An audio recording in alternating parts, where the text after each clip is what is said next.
Rhea, nagpatama kay Kalingap Rab? Netizens nagulat sa matatapang na komento?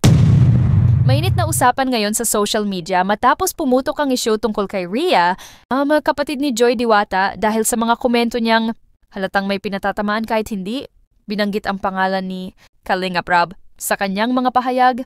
Sinabi niya na madami ng issue ang Kalingap at kahit madalas pulutan noon ang kanilang mama sa comment section, ay wala raw narinig mula sa kanya.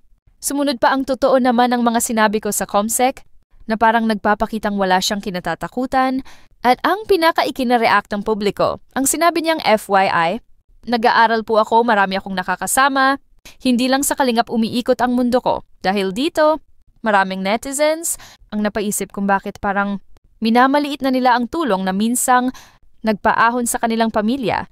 Kasi kung tutuusin, nung nakatira pa sila sa tagpi-tagping tirahan na halos parang bahay ng isang napakahirap na pulubi, tahimik lang si Rhea, walang ganitong matapang na salita.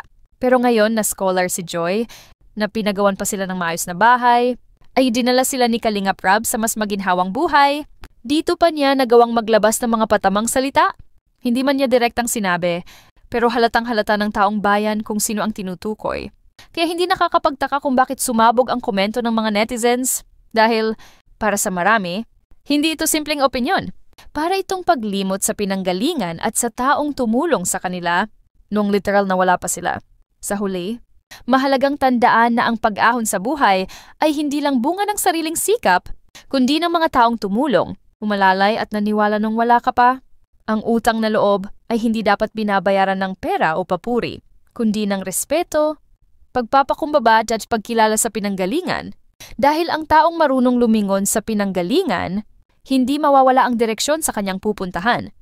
Hindi ko na po kaya. Ito po kaya sininok ko po kasi balak po namin magpagawa kami ng kahit magsubi ako dito kahit dito. Grabe bro. Tapos ito po lagi pa yung kasi. Bro, tawag daw. Sako-sako yung sahig nila. Simula na po ganyan yung ano namin. Simula po ganito na yung natag namin. Pero hindi nyo naranasan magkaroon ng semento? Masaya naman po kami kasi ang ano po namin mag-ina basta't makapasok sila. Kasama ang kanyang kapatid na si Leia at ang kanyang ina na siyang tumataguyod, mapag-aral lamang sila. Grabe bro.